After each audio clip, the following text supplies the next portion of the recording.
Good evening, ladies and gentlemen. I am extremely pleased to welcome you to this very special celebration of International Women's Day here at the Jamaica High Commission. Even more exciting is that this event is taking place in 2022 when Jamaica celebrates its 60th year of independence. I am very much looking forward to this event, and as are, I'm sure, the many, many persons who have joined us online. I would like to welcome two special guests and presenters, Professor Donna Hope and Ms. Marsha Clark.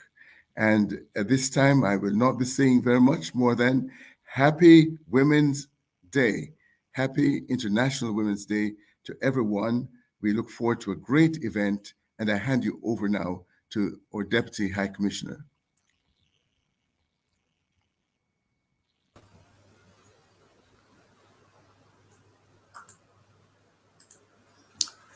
Good afternoon for those of us who are joining our sessions from the UK, and good morning for those of you who may be joining us from Jamaica. My name is Patrice Laird Grant, and I am the Deputy High Commissioner at the Jamaica High Commission, UK. Our keynote speaker for today is Professor Donna P. Hope.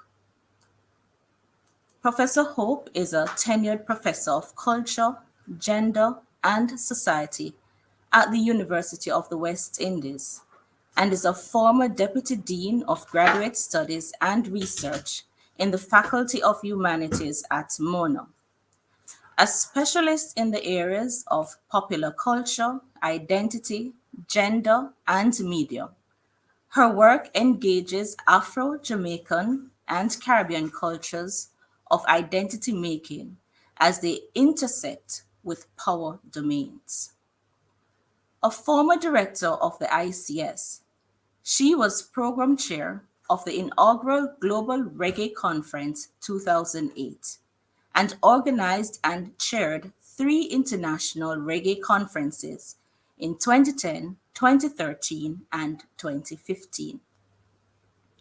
Professor Hope is a renowned speaker and media commentator on popular culture, gender, culture, music, politics, and related areas, and has published extensively in both academia and popular circles. The holder of a BA in Mass Communications, UWI First Class Honors, and a Master's of Philosophy in Political Science, also from the UWI Mona. She was a Fulbright Scholar to the USA, where she completed her PhD in Cultural Studies and was named the 2017 Distinguished Alumna in Cultural Studies at the College of Humanities and Social Sciences at George Mason University in Virginia, USA. A keen cultural activist with a deep interest in Black working class culture and a researcher with a strong ethnographic focus, Professor Hope is the founder of the Dancehall Archive and Research Initiative, which preserves, innovates, and disseminates information about dancehall culture. Professor Hope, over to you.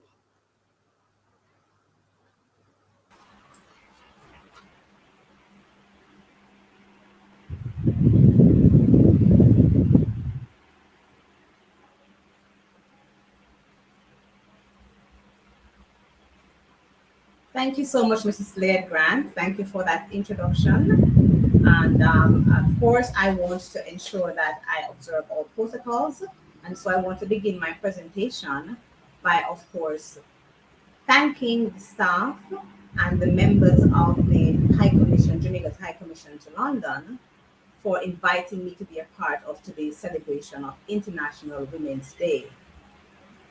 I want to recognize, of course, the High Commissioner to London, Seth Ramakan-CD, and of course yourself, Mrs. Patrice Grant, the Deputy High Commissioner, the other staff members of the High Commission, other distinguished guests, speakers, performers, and participants, colleagues, some of my students, well-wishers, friends, ladies and gentlemen who are joining us virtually today. Good afternoon and good evening, depending on where you're joining us from. Now, I'm truly honored to have been invited to deliver this lecture as a part of the global commemoration of International Women's Day 2022. And as we understand and know, this year, IWD 2022 is being commemorated globally under the theme, Break the Bias. And of course, this is the signal that we are using to commemorate IWD 2022.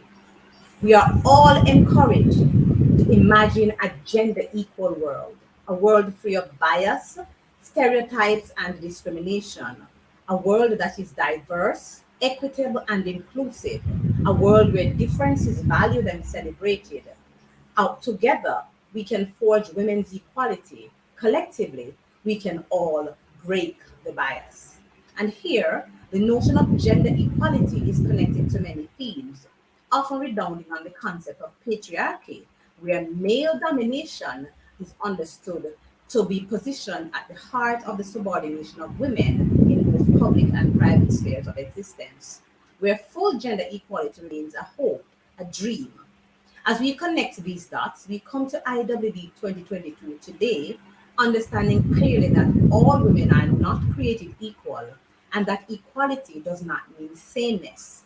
Jamaica, my home, your homeland, has historically been marked by a multiplicity of variables that create inequalities that still color the lives of its citizens and which marginalizes both men and women, even as there is a local and global thrust for gender equality. This year, 2022, as our High Commission has just reminded us, marks Jamaica's Diamond Jubilee of Independence. 60 years with many more rivers to cross. And my presentation today, this afternoon and this evening, will tease out some of the interconnected variables in the advancement of women in Jamaica during this time. But first, I must insert this piece from Rupi Kaur. I stand on the sacrifices of 1,000,000 women before me, thinking, what can I do to make this mountain taller so the women after me can see farther? A piece from Rupi Kaur titled Legacy. And for those of us who do not know her, she's a 29-year-old Canadian Indian poet whose frank and honest portraits of womanhood, life, and love have endeared her to millions globally, particularly during this pandemic era. Now, my work as an academic, researcher, writer, lecturer, teacher, mentor, poet, guide, and storyteller is about sharing knowledge using words. I share a lot of stories. And so today I want to tell a story or two in this presentation in what I call A Tale of Two Women, borrowing from the Dickensian title, A Tale of Two Cities. Today I speak truth to power in the storytelling that references the intersectionalities that undergird the lives of women in Jamaica. And what are these? Even with the significant gains and advancement made over the last 6 decades of independence, Jamaica's hierarchies of class, skin color, and gender remain intact. One social class, the one in which you were born, remains the most critical factor that dictates how you will be received socially and what resources will be at your disposal as you seek personal, professional, and social advancement as a woman in Jamaica. Second to this is the pervasive gender structures, the social organization of sexual difference that works more forcefully against the bodies of women. And the third is the still very active race/color hierarchy, what I call the hierarchy of the skin. The thrust to balance out gender inequality in Jamaica must always take these interconnected factors into consideration. After all, no two women are the same. All women are not equal. Women in Jamaica will and do have different journeys on their path to advancement and empowerment as we seek to break the bias and shatter these barriers. From my work in the fields of gender came out of a very pervasive desire to understand how and why Jamaican men navigated their masculinities. I was very curious, still am. But I've never considered myself to be a feminist and only came to an understanding of these terms when I pursued my BA at the Bona campus between 1993 and 1997. Once I was introduced to the term inside of these classes at the university, I recognized it very clearly and I understood it for what it meant. My mother was the first feminist that I knew in the full sense of the word, and Mama was the first marginalized woman whose life opened up itself to my curious inquiry. This is her story. Born in 1928 in the rural farming communities of St. Catherine, Mama's future was already carved in stone. Over the period of our life together, she shared many stories of life in the pre-independence Jamaica that she grew up in. Mama told me that she attended school up to 6th standard and was then sent home even though she was bright and could go much further, desired to go much further with her education. Yet, regardless of her intellectual prowess and her interest in a different path, her destiny was set. She would marry a farmer, someone maybe older or perhaps same age, have many children, attend church, and become a part of the backbone of rural Jamaica. These women who are our mothers, our grandmothers, and our great grandmothers. And as Mama put it, she would have to labor in the field all day, then return home to labor in the house and take care of the children, of which there would be many. And then she would be pressed to provide her husband with his just delights in the marriage bed. To top it all, and these are her words, not mine, she would also have to take the produce to the market and sell it as the role of a higgler or market woman that we come to understand in Jamaica was a feminine role. Looking back in these stories, Mama spoke about the hard life and the labor-intensive lifestyle that was her prescribed future at that time in pre-independence Jamaica. But she was an avid reader. Reading gave her insight into worlds beyond these limitations. Reading opened up her imagination to other futures. And so she rejected this prescribed future. And at 16, Mama ran away from home to bog walk and became a babysitter slash nanny for a well-to-do brown-skinned family in one of the large sugar plantation leftovers in that area. Surrounded by luxury and wealth, she was introduced to the lifestyle that women of her ilk were denied. She wanted more. Eventually moving to Linstead, the more developed town area of North St. Catherine, she worked in a restaurant and also worked in the nurses' home that adjoined the Linstead Public Hospital, the then full-service facility that existed. Mama told me many stories of these young nurses, young women her age, whose family situations provided them with opportunities that hers could not. They were professionals, they were educated, they had choice. They went to work in the hospital and came home to the nurses' home to bathe, eat, rest, sleep, and then return to work. They were paid. They were childless at that age. Even then, she understood the limitations faced on her life by her station of birth in pre-independence Jamaica. She understood how limited her choices were based on her access to the very resources that she knew could make her life different. She imagined a different life, but she could not access it. Even as Black women in Jamaica began to make strides as professionals in that era, Mama could not. And so I pause to remind us that even as we speak about women in Jamaica, that we must underscore the heterogeneous notion of this category.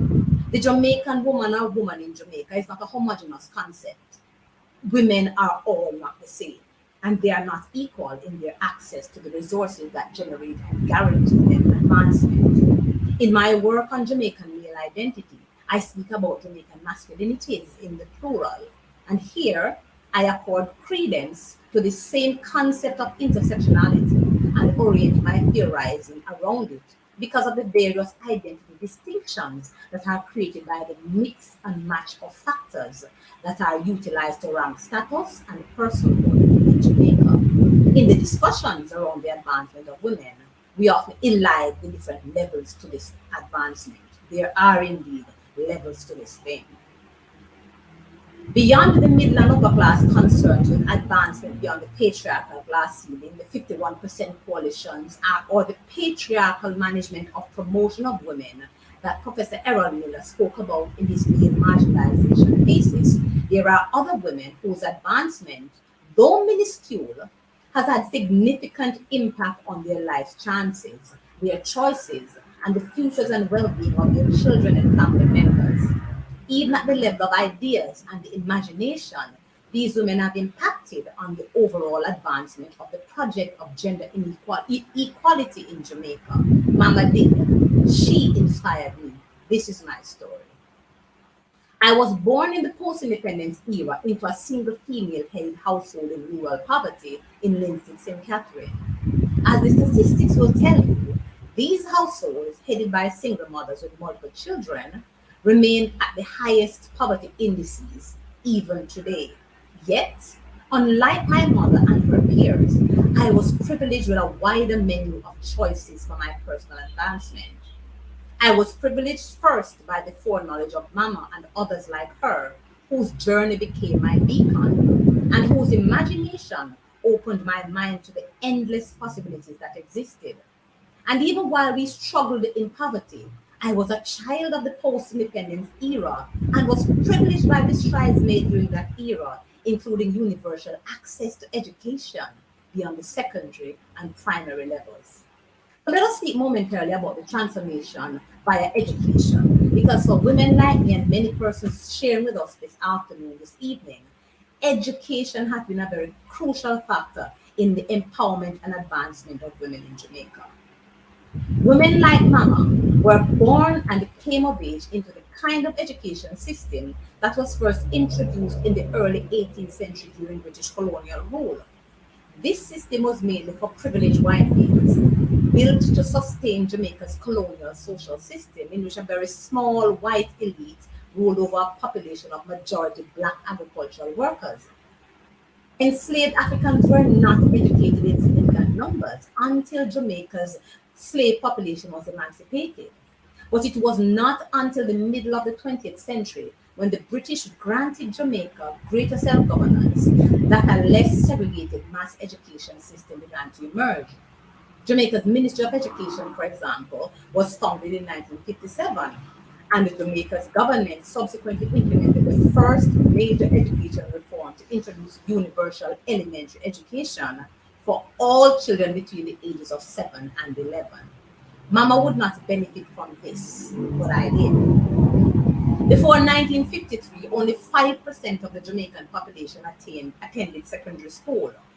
In the early post-independence period, the government significantly expanded the school system, moving secondary enrollment up to 15% by the late 1970s. Mama did not benefit from this, but I did. Jamaica's higher education system also expanded during this period. Following the establishment of the University of the West Indies as a college of the University of London, UC, as the first higher education institution in the British West Indies in 1948, several other public higher education institutions like community colleges, teachers' colleges, were established in the 1960s and the 1970s.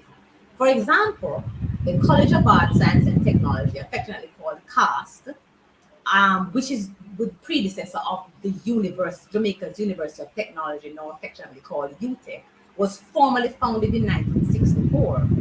As the decades advanced, so did access to tertiary education expand. The former West Indies College, which was founded in 1907 with 8 students and then transformed into a renowned teacher training institution, was granted university status in 1999 and upgraded to Northern Caribbean University, NCU.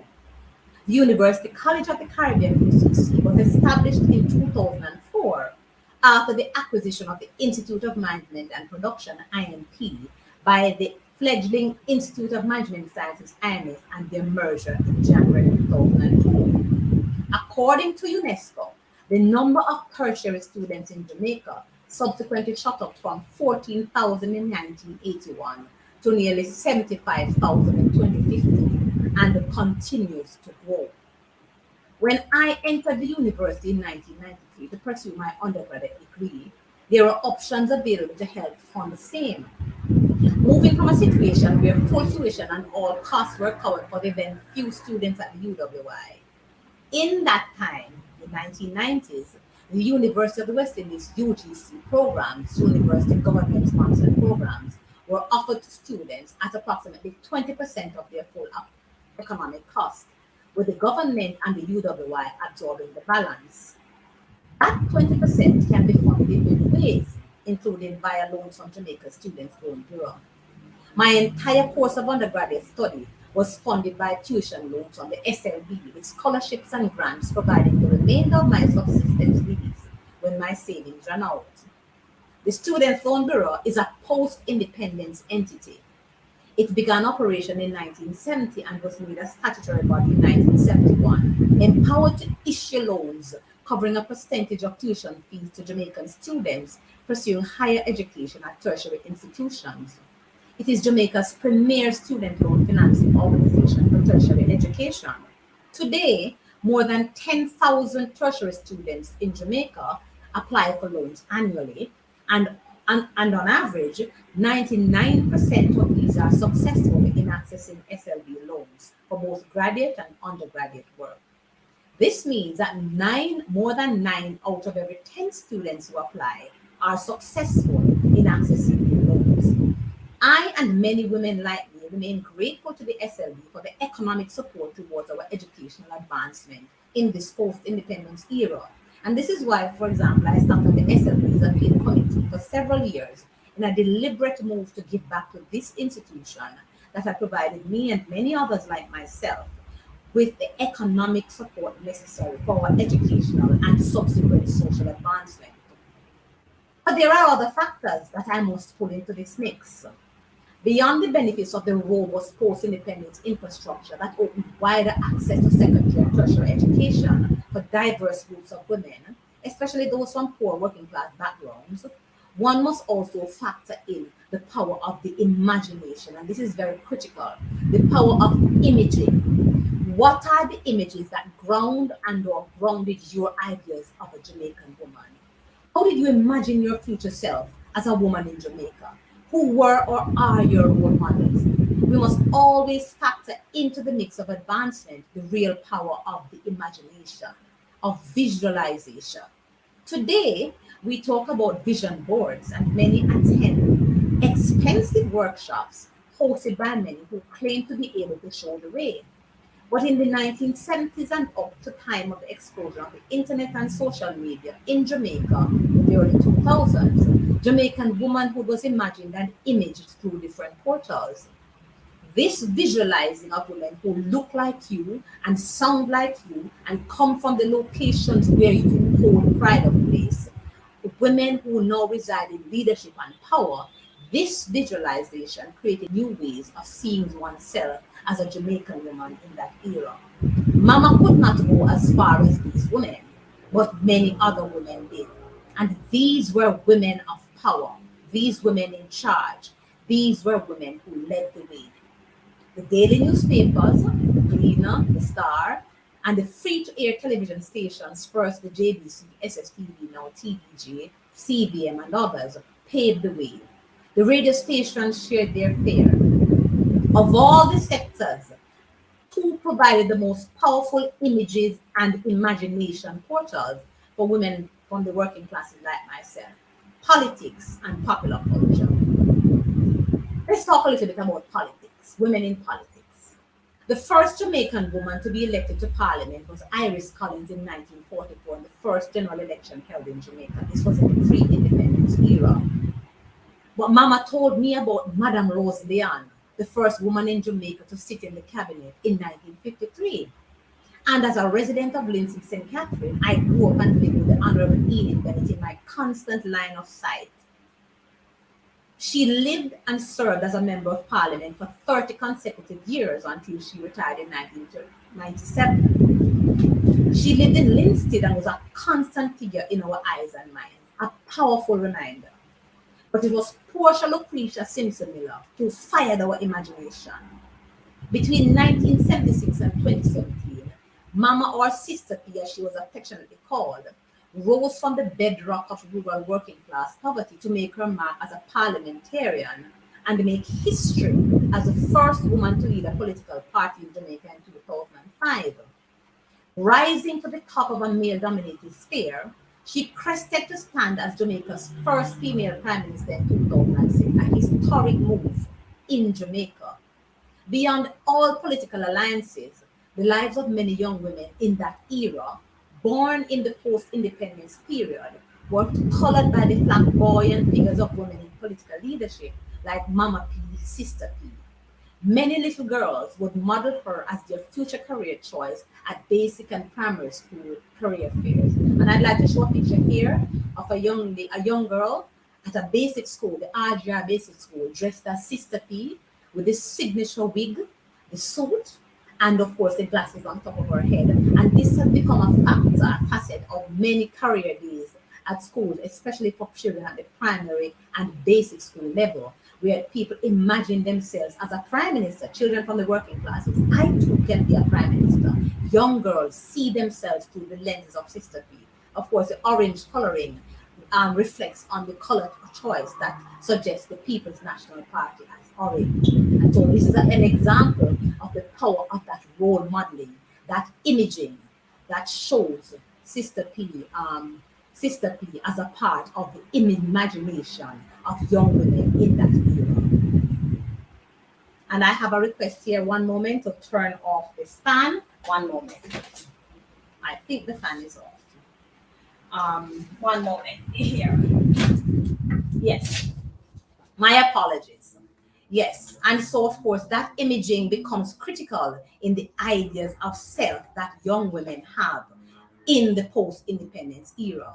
So women like Sister P, Mama P, provide critical and very necessary role models for working class women by lighting a pathway to other possibilities that existed for female advancement in Jamaica.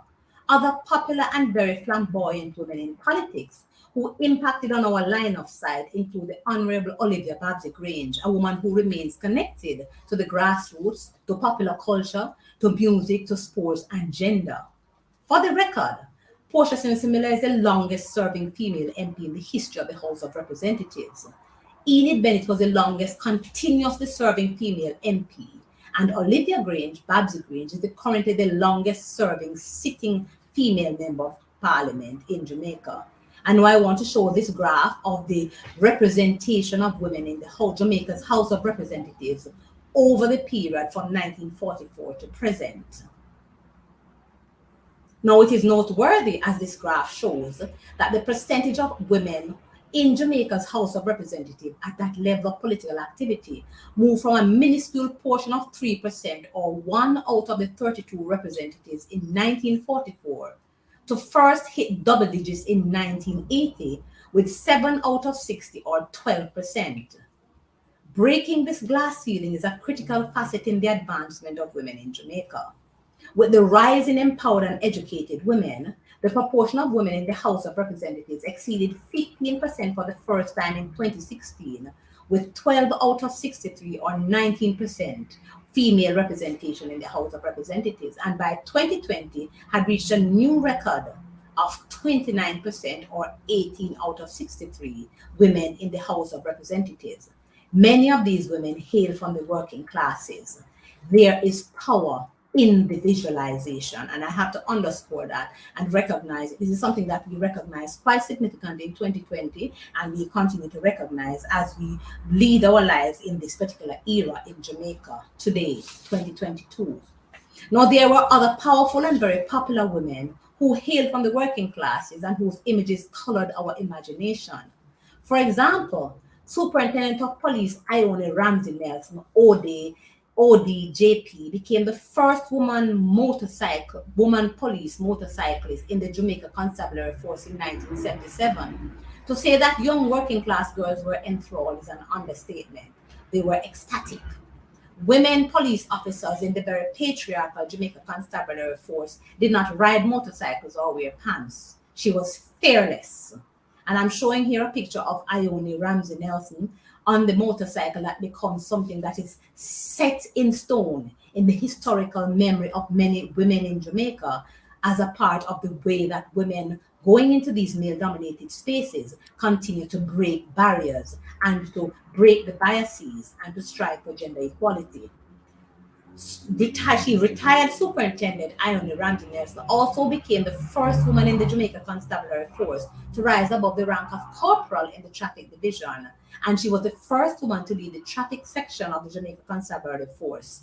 I remember her fearlessness giving traffic reports on radio and her powerful posture in this male-dominated sphere. She served the JCF for 40 years before retiring as the head of their Constabulary Communication Network, CCN, the information arm of the JCF. But what about other aspects and what about other areas? For my own work in the fields of Jamaican popular culture, and for the lives of myself and many poor working class women in Jamaica in the post-independence era, the participation of women in dancehall culture must be viewed as a positive form of Black female self-expression and empowerment, and as a stage that provided and still provides powerful and accessible images of radical, empowered, and successful Black women who rise from the poorest groups in Jamaica.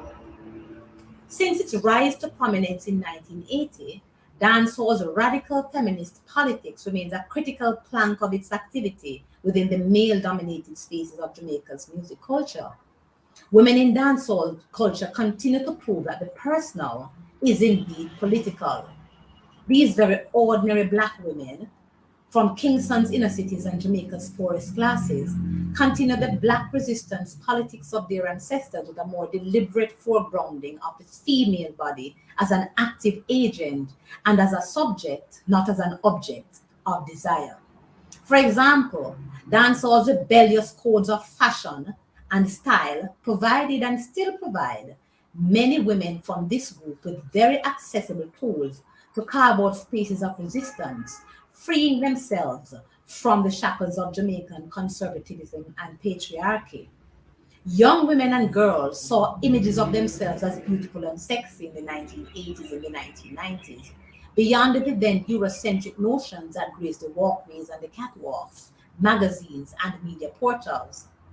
Fearless and rebellious women like Mama Nancy, Lady Anne, Sister Charmaine, Queen Patra, Shelley Thunder, Maca Diamond, Lady G, Tanya Stevens, Lady Saw, Dancehall Queen Carlene, Louise Fraser Bennett, and many others, too countless to name in this presentation, manipulated the word sound power that was crafted as masculine and male-dominated on various stages, chanting on microphones, breaking down barriers, and celebrating female identity, celebrating women in Jamaica.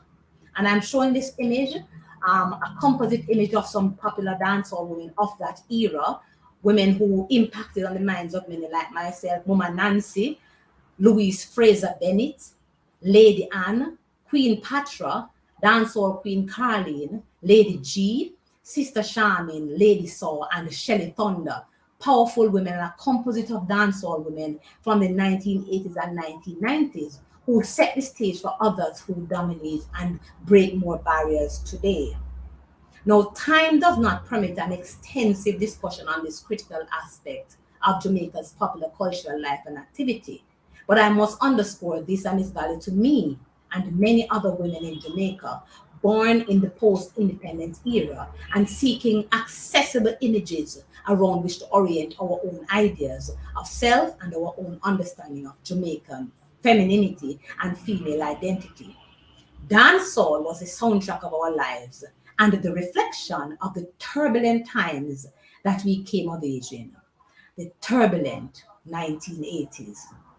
I have stood in diverse dancehall locations: Sting, Sunsplash, Sumfest, Border Clash, Stone Love dances, parties, stage shows, and reveled in the celebration of my life and the images that resonated with my reality. From dancehall women, I learned how to love and respect my body, flawsome in all its beauty. Inside of dancehall, I met the Higglers, those female entrepreneurs who rose in the 1980s and 90s and who set the trend for informal trading across borders, later to be named ICIs, informal commercial importers.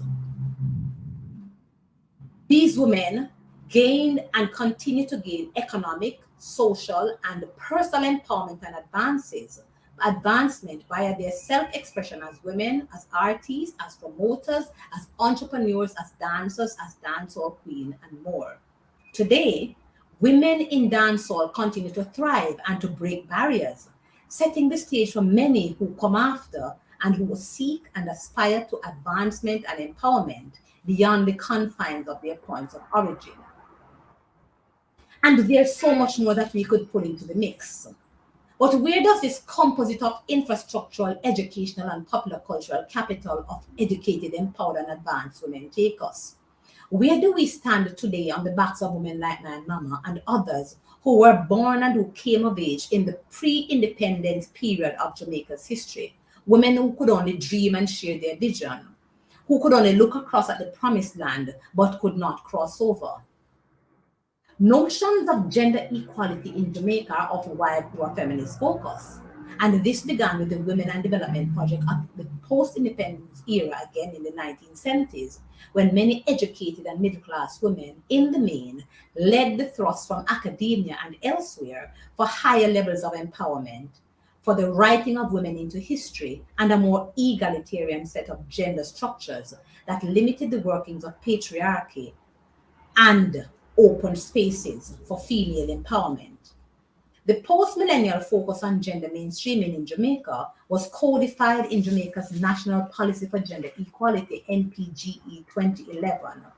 And the NPGE recommends the mainstreaming of gender into all aspects of a society as we strive towards gender equality in Jamaica.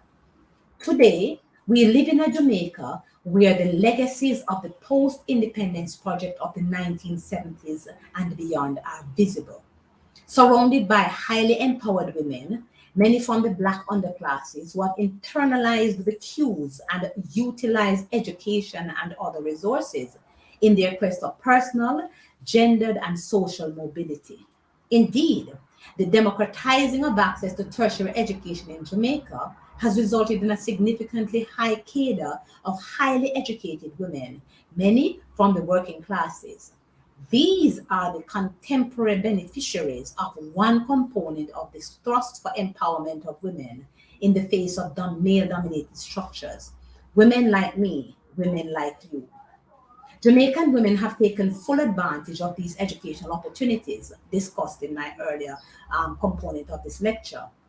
In 1948, when the University of the West Indies was formed, of the 33 enrolled students, 23 of them, or 70%, were men, and 10 or 30% were women. This trend in enrollment continued until it was reversed in 1982 to 1983, when the total enrollment figures of the University of the West Indies of 9,573 students overall showed a breakdown of 4,869 or 51% women to 4,704 or 41% men. Today, the Mona campus figures indicate enrollment ratios of 80% women to 20% men. Additionally, according to UNESCO, in 2015, a clear majority of almost 63% of Jamaican students are women. The 2018 Global Gender Gap Report of the World Economic Forum showed that 34% of Jamaican women enroll in higher education programs, 34% of Jamaican women enroll in higher education programs, compared with only 20% of men. This is one of the highest such gender disparities in the world. This is a story of the generational advancement of women in Jamaica in the post-independence era. And I'm showing a slide now, a slide from the International Labour Organization that shows us how the resultant of the moves by women. And so this slide from the International Labour Organization, which we pulled from Ford Statista, shows us that in January 2014, using figures collected up to 2012, Jamaica was the country in the world where you are most likely to have a female boss, with approximately just under 60% of all managers in Jamaica being women. More women are managers in Jamaica across all the variables. More women are driving cars, owning homes, breaking down barriers. In our 60th year of independence, this 2022, We live in a Jamaica where in January 2022, Rear Admiral Antoinette Weems Gorman became the first female Chief of Staff of the Jamaica Defense Force. She's the first woman to be appointed to the rank of Rear Admiral in the JDF. Weems Gorman is the first and only woman in the world to head an army. She's the only female army boss. In the male-dominated sphere of the military, this speaks volumes about the moves in Jamaica towards gender equality and the smashing of barriers. We continue to work in Jamaica towards gender equality, to break the biases and smash the barriers that restrict universal empowerment and advancement for the heterogeneous categories of women in Jamaica. I was born a poor girl child in rural working classes in St. Catherine in the post-independence Jamaica, where at that time the models of female empowerment were mainly the traditional teacher, nurse, doctor, and lawyer through the educational portals. I became an adult woman, educated and empowered in a Jamaica where little girls from the working classes and all groups in Jamaica can now imagine themselves as prime ministers, as pilots, as members of parliament, senators, lawyers, doctors, teachers, journalists, police officers, police commissioners, soldiers, commanders of the Jamaica Defense Force, bank managers, financiers, entrepreneurs, dancehall artists, sportswomen, professors, and more. And they can strive towards these dreams because they have become more accessible in this era. They can make them into reality. My mother's dream is a reality for many women in Jamaica. And so we continue to share stories that provide imagination portals for many Jamaican women who seek to rise up and soar beyond their limitations. We continue to model images that can spark the imagination of many young girls who seek empowerment in today's Jamaica. We continue to build out the infrastructure and create opportunities in all spheres: education, politics, finance, science, culture, sports, entrepreneurship, and more for women in Jamaica. On the backs of those who went before us, women like my mama and many others, we continue to strive for gender equality. This is our diamond jubilee.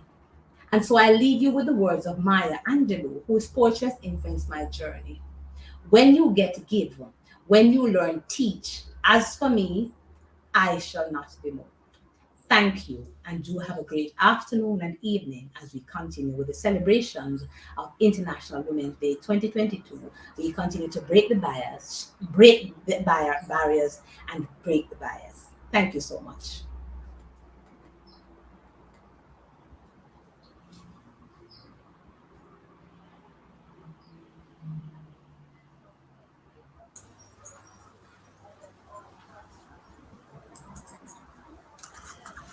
Thank you so much, Professor Hope. And this was a wonderful presentation. I learned so much about it from it. And we do have some questions that have not coming in from the chat, but from what was sent to me by WhatsApp. And one of the first questions someone was asking was the fact that women in Jamaica are doing so much better than in other places in the world, particularly in tertiary level education, the fact that so many more women are at university, is this creating some sort of imbalance in relationship between women and men in Jamaica? And the short answer is yes. And there's a different conversation that we have many times where we speak about white collar women and blue collar men, for example, because based on the statistics of tertiary education access, male to female, we see where many women have to be looking at and navigating relationships where they are more often in the top percentile educationally and also in the earning top percentile percentage financially. So it does create a lot of tensions, and we have to be working to help many women to navigate these realities because, of course, in a patriarchal society like ours, male identity is constructed to suggest that a man should be the head of the household and should be the person who is probably earning the most money. So it has been creating challenges, but women continue to move ahead nonetheless. They want to be empowered and to advance educationally, socially, and professionally. Okay. And Janice is asking whether the fact that women and particularly young women who are enrolling in these numbers at university? Has there been a bias towards educating girls by parents over their sons? Well, this comes from research way behind, and there's Professor Barry Shavans, rest in peace, and others, for example, spoke about this. Tie the heifer, loose the bull. Women are given more opportunities for education because education, in many instances, was seen as a feminized category of activity. And so women were always put forward into education. Men leaving high school or so were sent out to work and to be a part of the productive sectors because this was seen as the way you construct male identity, especially in the working classes. And so this has been a challenge. So education being more feminized, especially at the primary and secondary levels, this has come forward into tertiary levels, and more women are put forward for education, even by their partners and spouses, many times who are the ones funding their educational activities. So there is that challenge. But inside of the classroom and the lecture theaters where people like myself work, we balance all our students on the same level. Of course, we tend to get more women than men in many of our programs. But of course, in some of the other areas, engineering and some of the sciences, you will find that men tend to dominate more in these areas. Okay. And another question was that, does the fact that there are more women in parliament, do you believe that there will be more legislation being passed to support issues that affect women, such as minimum wage, the sexual harassment laws in Jamaica? Yes. What we see where this is already happening, where we have more discussion, the sexual harassment law has been tailored. We see where more focus is being put on a lot of these challenges because the women who are sitting in parliament are the beneficiaries of some of the information, some of the lives, some of the stories themselves have lived some of these realities. And so they understand more clearly how people have to live and navigate these challenges. So there's more greater push. And of course, also, because a lot more women are operating in positions of leadership in different sectors, you will find that there's more robust engagement with the kind of legislation that is being pushed, promoted, and demanded in the society. So that it will impact and has been impacting on how we codify legislation and policy. Okay. And a question from Charlene is that you spoke about women in dancehall and that it's empowering women, but she's concerned that it seems to be promoting slackness. How do you balance the two things?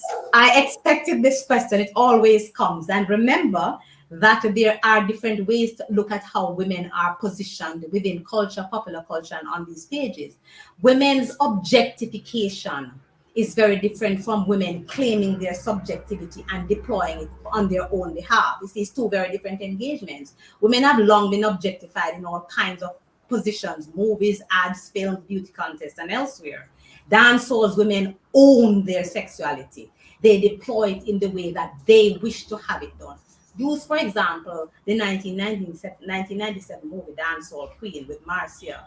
Marcia deployed her sexuality in the way she wanted to transform herself from a poor street vendor into a dancehall queen, to access not just visibility and beauty and attention, but real resources that she used to take herself and her family out of poverty. So there's a very thin line between what someone who comes from a different location might see as slackness and what someone who's working with limited variables will see as an opportunity to come through the system and access resources. And we see a lot of women who are actors and popular culture activists, women who are beauty, working in the fields of beauty and elsewhere, who deploy on their own behalf in the way they see best fit as active agents their sexuality. And so in Jamaica, we have to navigate this kind of conversation about slackness with the understanding that sexual desire and the female body is both the product and the producer of identity on behalf of the women who are using it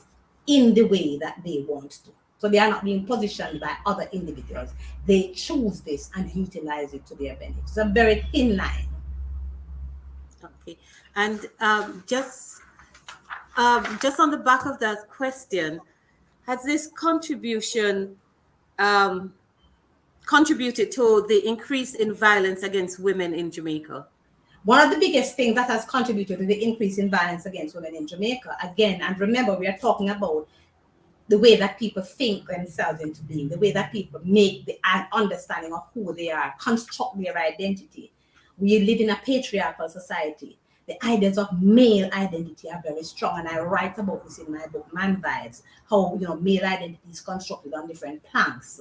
The ideas of ownership and control over female bodies, the ideas of having economic power in a lot of ways. You are the person who you are the breadwinner in the home.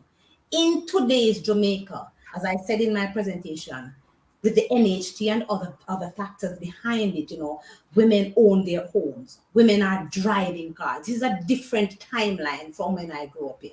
Women are empowering themselves. And so this challenges the notions of male identity. It challenges how men construct their masculinity. As somebody said, these women are bright and bossy. They have no respect for masculinity. This is one of the underlying construction facets that impacts on what happens inside of personal and domestic relationships. Women can challenge on that platform in the private sphere for control and leadership. It wreaks havoc on how men construct their ideas of self. Many times it is going to cause ruptures in the relationship. We see it happening.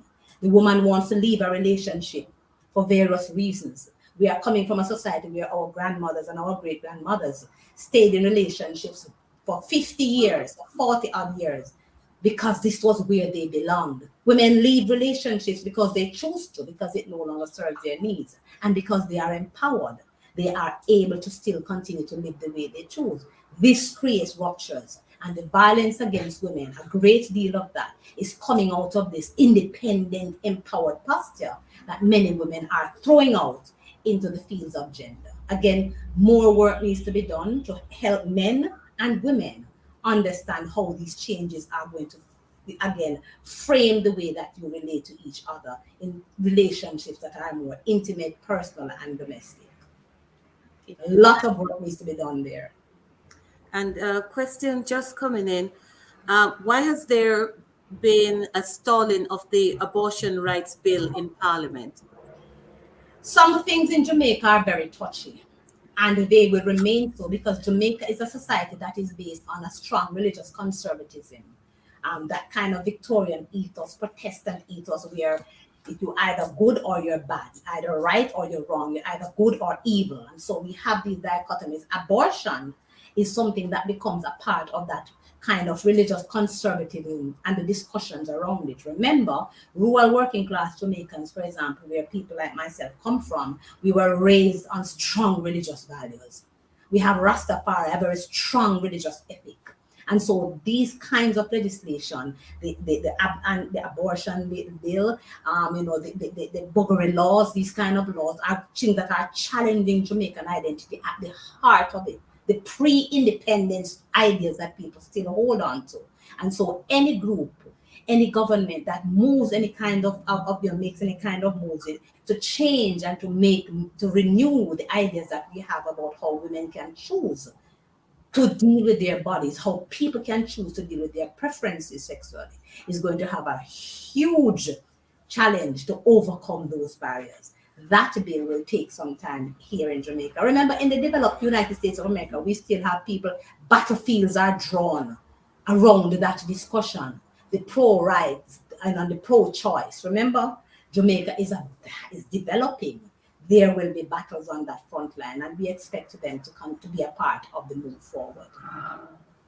And Shauna was asking on the whole topic of the education of the number of Jamaican women who are at university compared to men. Does this mean that women have to lower their standard to have a partner in life, or go it alone, so to speak?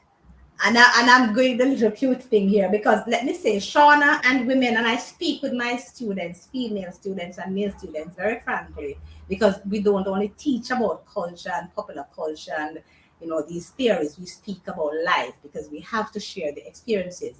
I wouldn't use the word, when you want to use the word lower your standards, we are in problems. You see, what are the standards for a partner, for a husband, for someone that you plan to share your life with as a woman?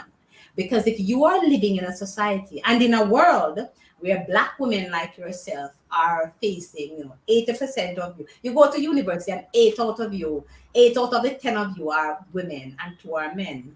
So 6 women there will probably not have a partner at that level, educationally, out of the cohort in which you find yourself.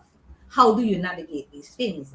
And this is a part of a challenge that many young women are coming face to face with. People like myself came face to face with it as well along our journey. Do we pull our men up? Do we insist that we probably want to become a part of a menage a trois with someone who is at the level that we consider to be our standard? Again, it means that we will have to sit and consider how we decide on who is a partner. What do you want from a relationship?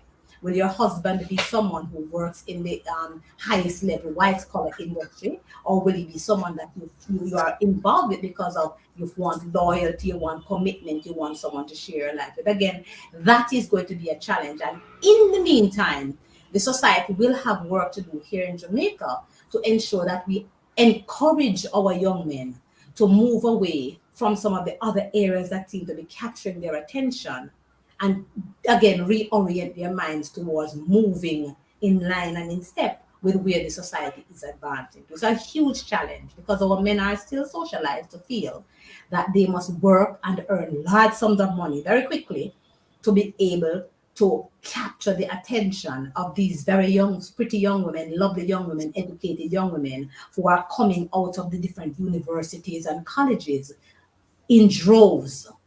Young men are taught that it is what you showcase, your cars, your money, your hardcore resources, that will attract the women that are there in the universities and colleges who are becoming lawyers and doctors and nurses and teachers and scientists and police commissioners. Therein lies the rub. We have some work to do, but again, once we put into it this notion of standards being lowered, you are already in trouble. Okay, thank you. And a comment says, I rather like your quite flawsome in all my beauty. This speaks to an acceptance of self and encourages women to see themselves as flawed and beautiful. I believe this is a quote that should be shared widely with our Jamaican females in cementing our identity. Thank you so much. Thank you. And again, one of the things that I learned from dancehall culture, and that's a very personal experience, is the value of women's bodies in all the different arrays, that we find them in Jamaica. For women who are large-bodied, women who are slim, women who are dark-skinned, light-skinned, women who are beautiful with all the different variables that we find here in Jamaica, we're welcome in dancehall and celebrated and lauded and hyped. And so this provided women like myself with the kind of platforms to understand ourselves aesthetically as beautiful women and to feel significantly empowered. This is a reality that many Jamaican women faced at that time, because the models that were being put forward to us in the portals that were there, the media and the newspapers, as the epitome of Jamaican beauty, were not the ones that resonated with us. They didn't look like us. They didn't come from the location where we came from. But dancehall culture's women, large-breasted and big hips, and were the women that resonated with us and still continue to do so with a lot of the young women in today's Jamaica. So we are flawsome in all our beauty, in all the variations of Jamaican beauty and womanhood that we have around us. Okay, thank you so much, Dr. Hope. And thank you so much, Professor Hope. And we're moving on to our next item, which will be a redemption song performed by True Identity.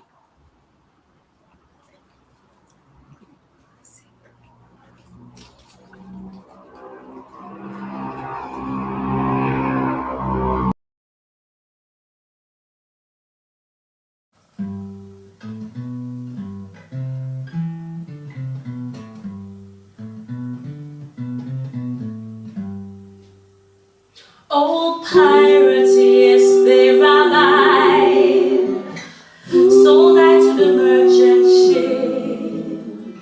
Minutes after they took I from the bottomless pit, but my hand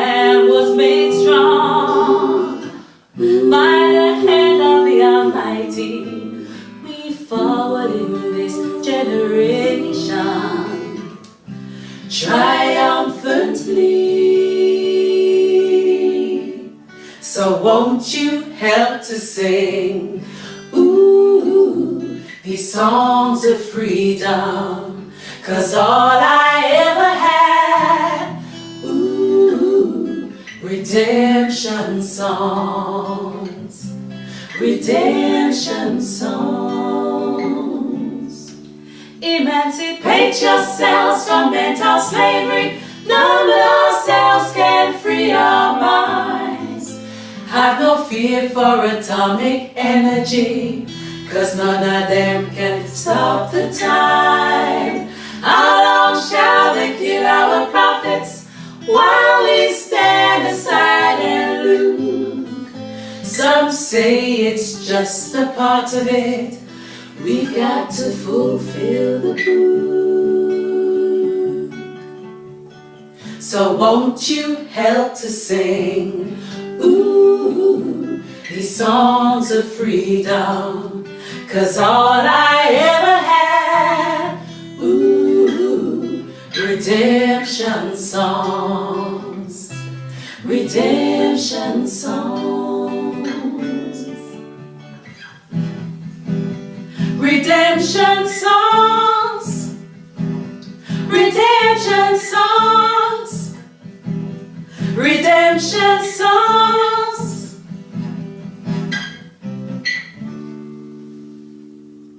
Emancipate yourselves from mental slavery. None but ourselves can free our minds. Have no fear for atomic energy, 'cause none of them can stop the time. How long shall they kill our prophets while we stand aside and look? Some say it's just a part of it. We've got to fulfill the book. So won't you help to sing, ooh, these songs of freedom? 'Cause all I ever had, ooh, redemption songs. 'Cause all I ever had, redemption songs, redemption songs. These songs of freedom, redemption songs.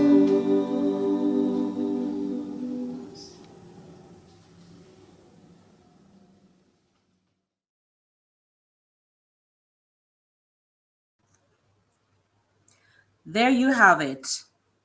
True Identity with their rendition of Redemption Song.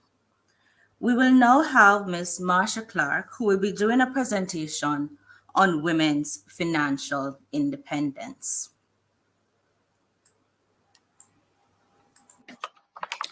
Thank you, Mrs. Laird Grant, for that introduction. Madam Chair, His Excellency High Commissioner of Jamaica to the UK, Seth George Ramocan, Dr. Lola Ramocan, Deputy High Commissioner, Mrs. Patrice Laird Grant, other team members of the Jamaican High Commission, our keynote speaker, Professor Donna Hope, members of Entertainment Ensemble, True Identity and the MDC Dance Company, other specially invited guests, ladies and gentlemen. Good evening or good afternoon from wherever you're watching from. I am Marsha Clark, Operations Officer for the Brixton Representative Office here in the UK. And it is my honor to join you here this evening or this afternoon for this special presentation as we celebrate our women on International Women's Day. I'm going to be sharing my presentation on financial well-being.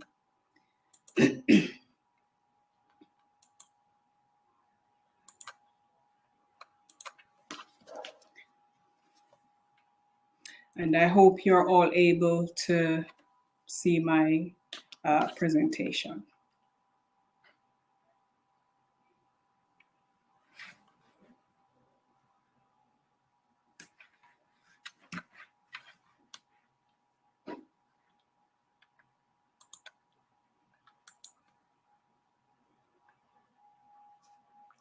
So financial well-being, let's look at the big picture.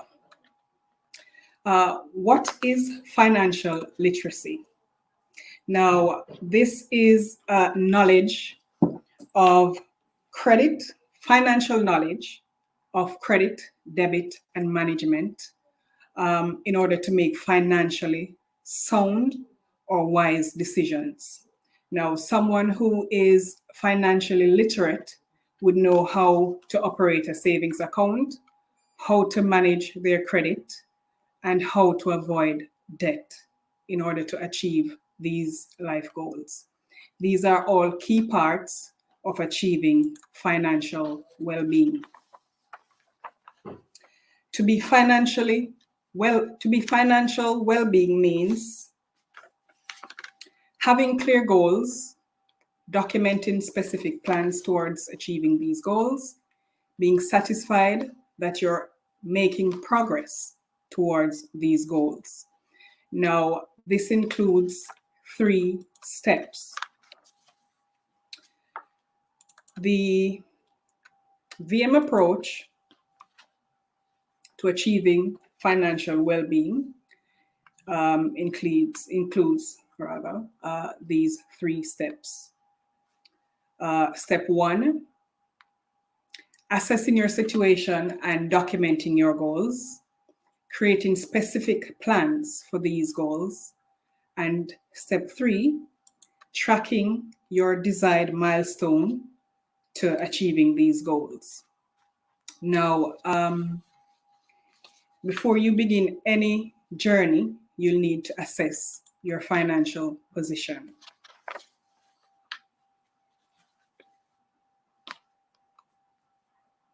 So in assessing your financial position, you will have to document these goals clearly, creating specific plans, and you will check periodically just to ensure that you're making progress towards achieving these plans.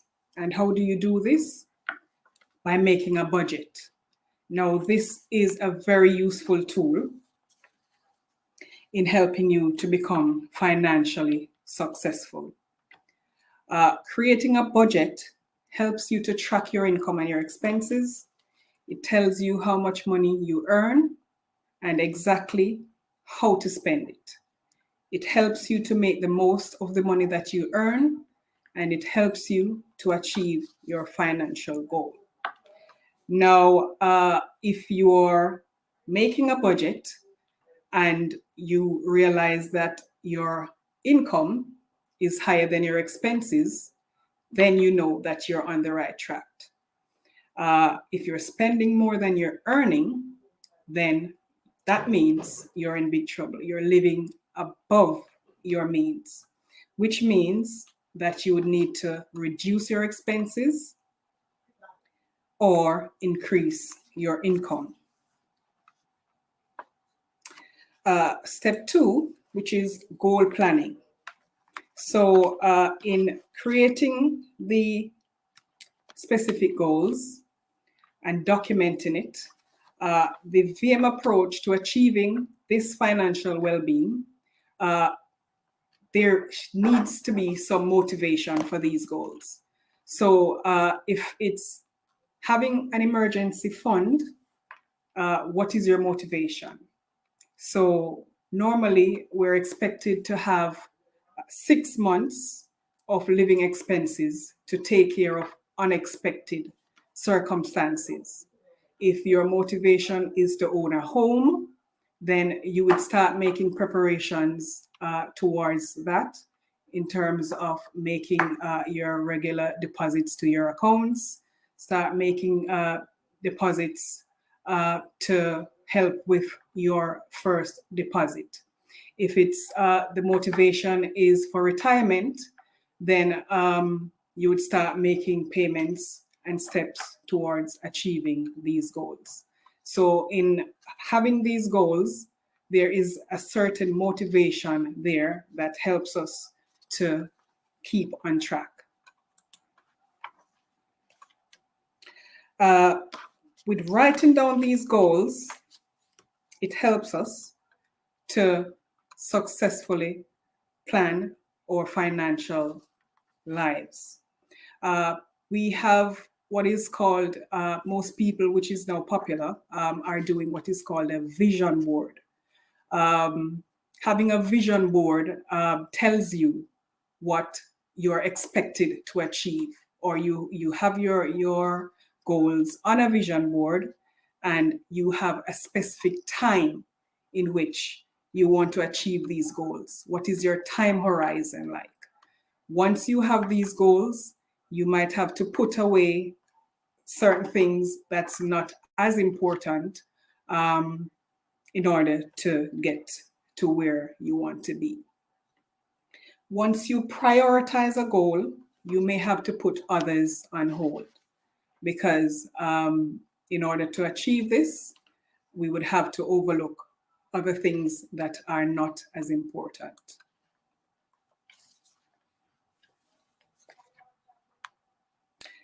The VM approach also in tracking your desired milestones so you stay focused is you periodically go back to the goal that you have written down.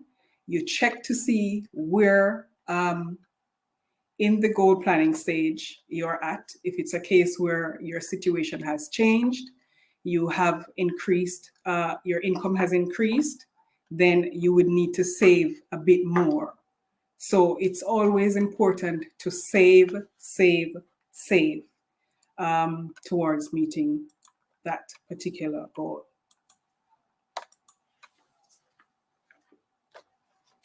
Which now brings us to the point of saving. Savings is very important. Sorry, I need to go back. Right, so the decision we make today to save is one of the most important ones you'll ever make to protect your future. Because saving today paves the way for home ownership and your other goals.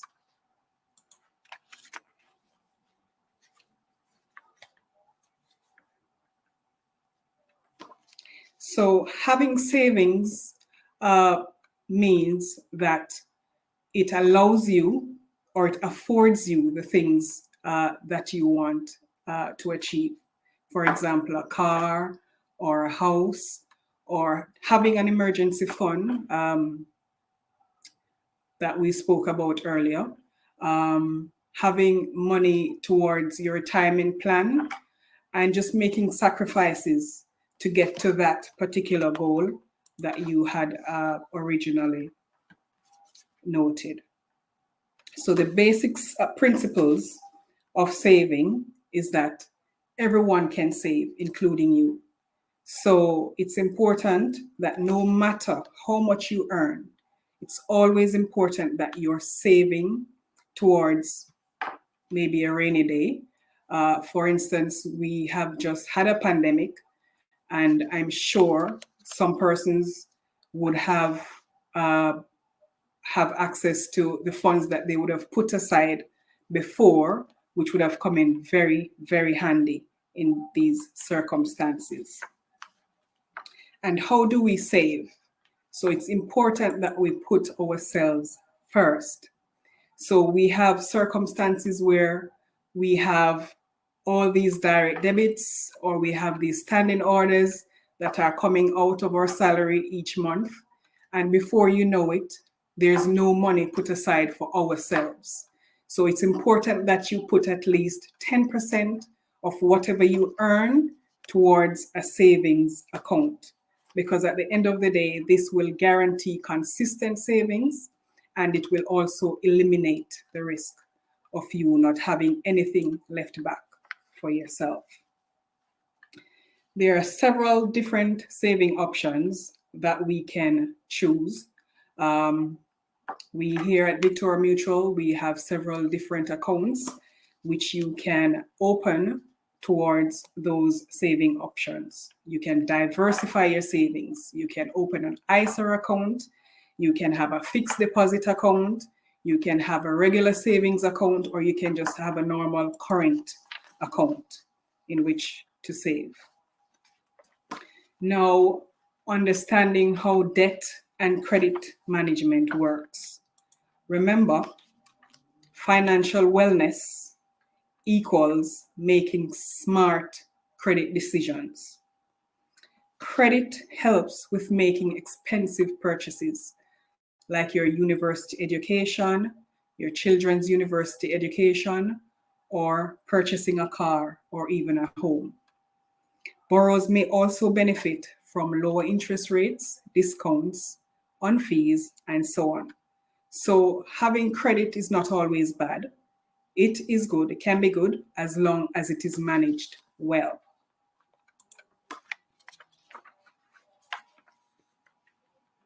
So moving further on the tips of debit and credit management tips, you can only take loans that are absolutely necessary.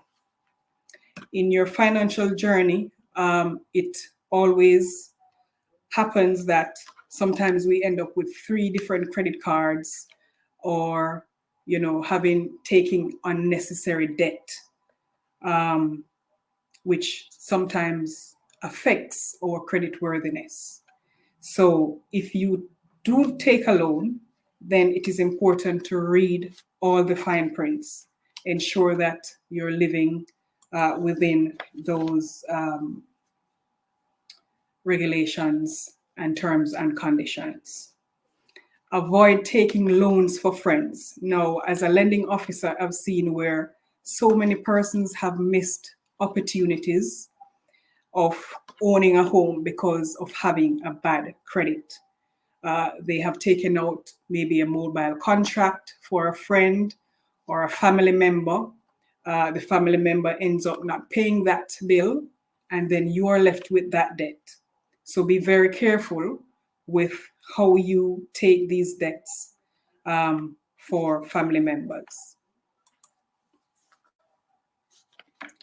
The most important part of your credit history is to track your record for paying bills and repaying loans. In order to be in good credit worthiness or in good stance with your credit, avoid, or not having bad credit rather, avoid paying bills late, avoid missing loan payments, avoid not repaying loans, and avoid having an asset repossessed, even having CCJs. That can be quite detrimental.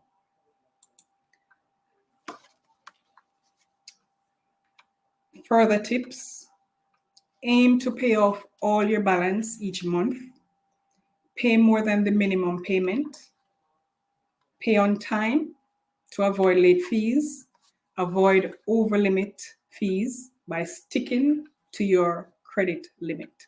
Stick with one credit card. It's also easy to get credit these days, and we have persons taking 2-3 credit cards, but I implore you to stick with one credit card, as it's easier to pay one bill each month. Some major life goals that we would like to achieve is home ownership. Now, that is one of the most important steps that anyone can ever take in their financial lives. The freedom of owning a home is incomparable to anything that we could ever experience. Investing in your first piece of real estate is quite likely one of the biggest investments you'll make, and this can require careful thought and professional guidance. ensure that you're purchasing a property that is suitable for you, not for a family member or not for a friend. Ensure that it's what it's suitable and it's to your liking, because at the end of the day, it's something that you are going to be having for yourself. Steps to owning a home. So one of the first steps in acquiring a property would be to first save. Victoria Mutual has a policy where we can lend you up to 90%. So that 10% that you would be required to pay, it's important that you start making savings towards that deposit. In addition to that deposit, you have fees related to that purchase, which can also be between another 10 to 15%. So it's important that you save at least 25% of that deposit upfront. The second step, once you have made that savings, you're going to be searching for a suitable property, the property that is right for you. You will have to ensure that it's something within the right location, it's affordable for you, the security of the property, and if you have children, if it's in close proximity to their school or even to your work. So it's always important to search. We have our Victoria Mutual Property Services website. It has listings of properties plus other independent developers where you can also look for properties. So it's important to search and ensure that these properties is something that is suitable for you at the end of the day. So once you have located that property and you have secured your deposit, you will now be taken through the mortgage process. If it's the process of owning your home through a mortgage, then once you have made that step of securing the property, you've secured your deposit, then this is when you now visit our locations, any of our Victoria Mutual locations, and the mortgage process of a pre-qualification is done. This is where we look at your income, we look at your expenses, we look at also the credit worthiness.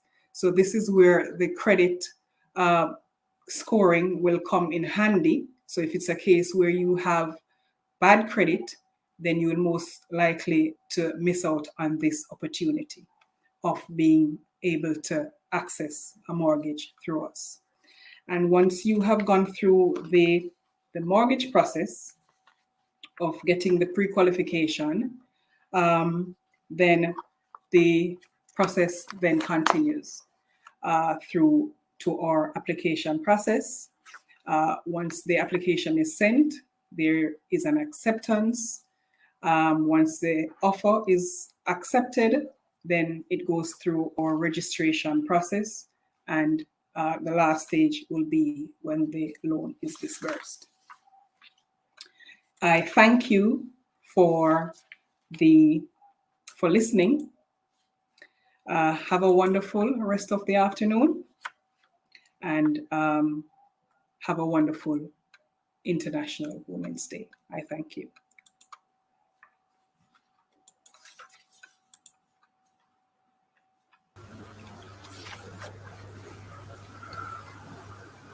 Thank you, Ms. Clark, for that wonderful presentation on financial independence. I did not have the opportunity to do the introduction for Ms. Clark before the presentation. And before we move into the question and answer session, I would just like to give a little bit of a background on Ms. Clark. Ms. Clark is a career banker with over 15 years experience in the financial services sector. She has honed her skills in insurance, banking, operations management, and customer service experience. Originally hailing from the Food Basket parish of St. Elizabeth in Jamaica, this woman from the Jamaican soil attended the Woolmer's High School for Girls, as well as the Hampton High School for Girls. She migrated to the UK in 2003 and currently works at the VM Building Society as Operations Officer for the Brixton Representative Office, where she has day-to-day oversight for the office and the team members. Marsha enjoys socializing and is the mother of a teenage daughter. I now invite you to pose your questions in the YouTube live chat, and we will have Ms. Clark respond to those questions. Thank you.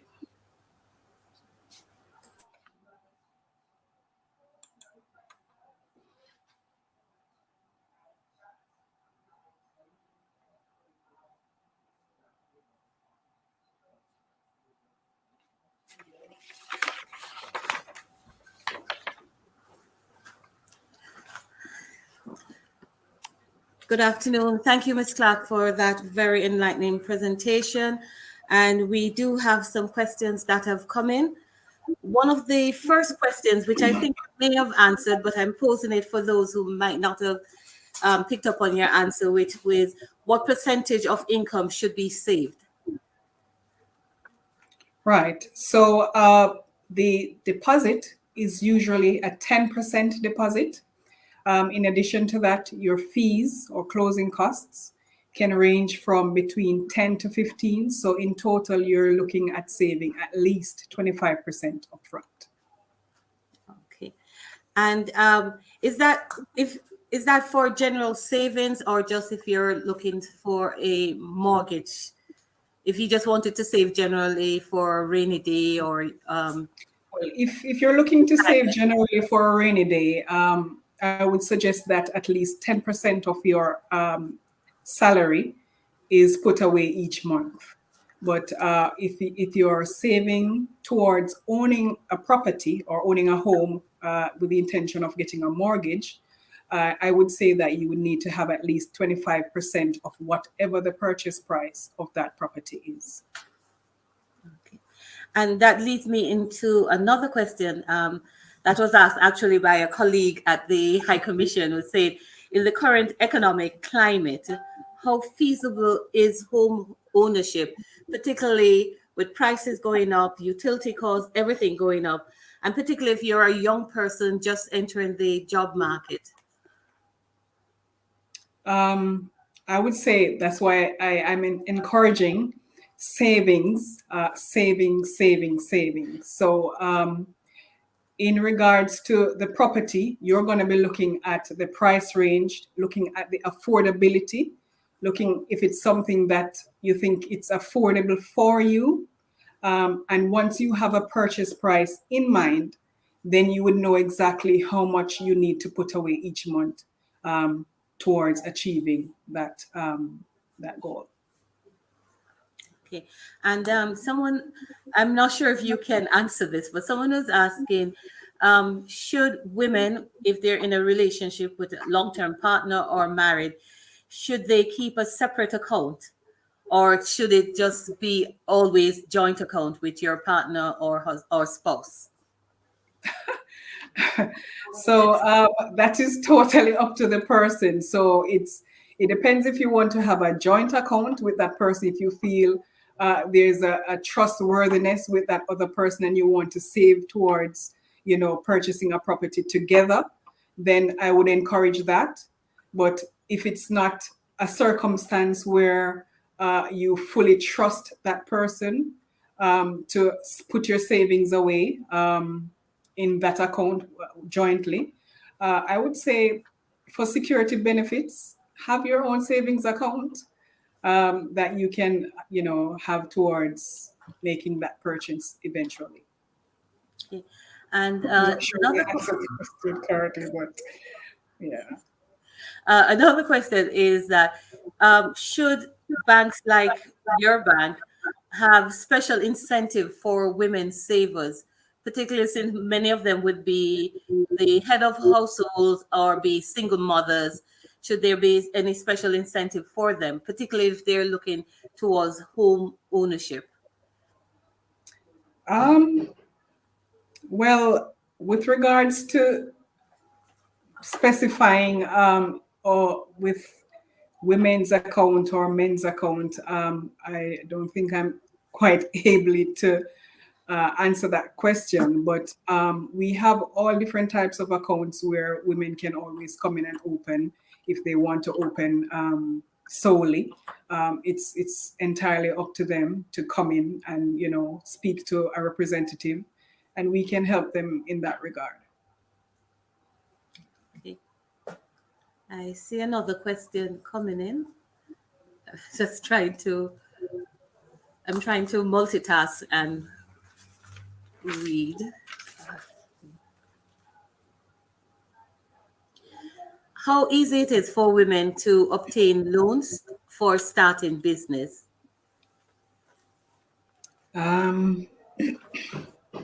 Well, as I said, it all depends on a couple of factors. So what we do, we look at your credit worthiness, we look at your income, and we look at your expenses. So once you meet the criteria of obtaining a loan, then we can go ahead and offer a loan to you. So those are the criteria that you have to meet in order for us to give a loan to a person who is seeking one. I think the follow-up to that, is there any disadvantage if you're a single woman seeking a loan to start a business? Is there any disadvantage to that? Is there an advantage being married in if you're seeking obtain a loan for starting a business? Well, it's always said that two is better than one. So if it's a case where you want to have a joint loan with a partner, then it always works better when you have joint forces coming together in terms of the income and the repayment. It always is less expensive on the single person because all the joint forces are coming together, which makes it a lot more accessible and easier for that person to achieve the loan. Because when all the incomes are put together and assessed, then it would make better for the loan to be granted. And a final question is, do you find that women engage in more investment activity or than men, or about the same in terms of investment and taking loans for businesses? Are there more women doing that than men, do you think? I would say, going back to what Professor Hope said, women are now getting more independent, and women are, doing well for themselves. So we've seen quite a few women who have been coming out doing their loans, taking loans on their own, just, being independent and going out there and just getting what they have set out to do. So we have had quite a lot of women making these applications. Yes. Is that translating in women moving into investment in like the stock markets, buying shares and things like that? Well, we are not necessarily, we don't normally engage in stocks and bonds here at the Victoria Mutual. That would be our subsidiary, the Wealth Management. But we have women who are, as I said, doing well for themselves. And they're earning more, they're more independent, they are, more ambitious in achieving these specific goals. So I would think there is some sort of correlation there in terms of making these steps to achieving their financial goals. Thank you so much for your presentation, and thank you for answering all of the questions that have come in. And we'll now turn to the next item on our agenda for tonight, which is a performance by the Moraldo Dance Company, or MDC, which is to Rhythm Tekwe.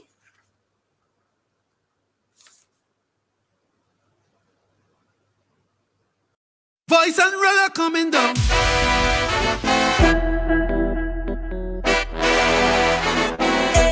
Everybody's on the jump.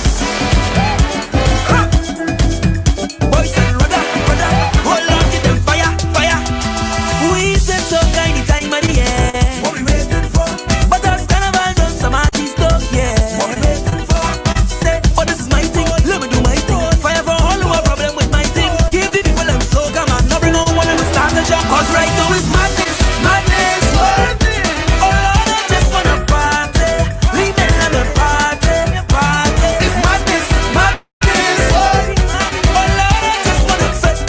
I never want any chance I get to say. Look, we are not be right up, we flag up, we turn up. There problems inside the air. Nobody hold it, I say nobody. Tell them, look, we are not be right up, we flag up, we turn up. There problems inside the air. Nobody hold it, don't want nobody stop. Rhythm, voice and a rhythm, come give them rhythm, rhythm. Them say, oh, we mad, oh, we mad. Let the jump in, rhythm, voice and a rhythm, come give them rhythm, rhythm. Them say, oh, we mad, oh, we mad. Rather tell them no. Give them kaiso anytime, anywhere. What we waiting for? But as carnival done, some people don't care. What we waiting for? But this is beating, let me do beating. Whatever all who have problem with beating, give the people them soca. No give me drinks and chaser. Cause right now it's madness, madness, what? Oh Lord, I just wanna party. Leave me let me party, party. It's madness, madness, what? Oh Lord, I just wanna fit. I never want any chance I get to say. Look, we are not be right up, we flag up, we turn up. Big problems inside the air. Nobody hold me, I say nobody hold me. Tell them, look, we are not be right up, we flag up, we turn up. Big problems inside the air. Nobody hold me, don't want nobody stop. Rhythm, voice and a rhythm, don't give them rhythm, rhythm. Them say, oh, we mad, oh, we mad. Like a jumping, rhythm, voice and a rhythm, don't give them rhythm, rhythm. Them say, oh, we mad, oh, we mad. The jumping is in my head. I'm feeling the rhythm in my head. I'm feeling the rhythm in my head. I'm feeling the rhythm in my head.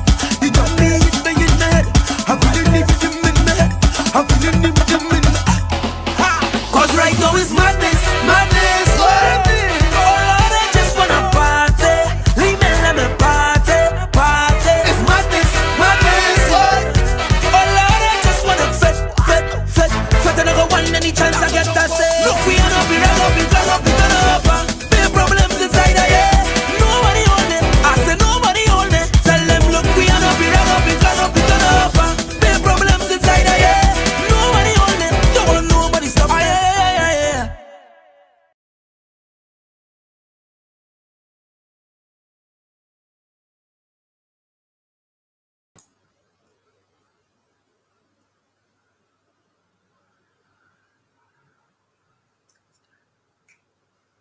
On behalf of the Jamaican High Commission in the UK, in particular, High Commissioner Ramakan, I'm delighted and honored to propose the vote of thanks for today's proceedings. Huge thank you to Professor Donna Hope in opening our minds and directing them towards breaking the bias on the advancement of women in post-independence Jamaica, and thereby securing the equality of women in our society as the norm. Thanks for tracing the genesis of the rise of women in the ranks of institutions dominated by men over the past 6 decades of our independence. In politics, education, the police, the military, business, and the professions, where it really matters in all of their flawsome glory. True identity, you were great. Thanks for that rendition of redemption songs adapted to the travails and triumphs of the the women in our society over the years.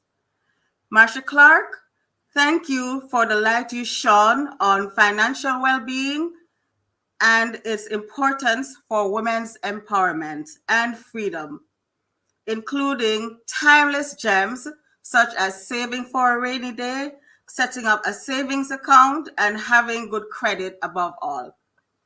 Solid points for taking us into the next 60 years. Meraldo Dance Company, thank you for that splendid performance. And special thanks to our very own Vivian in moderating the question and answer session like a queen with a well-oiled machine. All in all, thanks to our the members of the Jamaican diaspora who were invited to participate, to be our guests, and of course, our online audience. The interesting questions that you posed gave us much food for thought. And it also gives me great pleasure to declare the session closed and to wish you continued celebration of International Women's Day 2022. Thank you.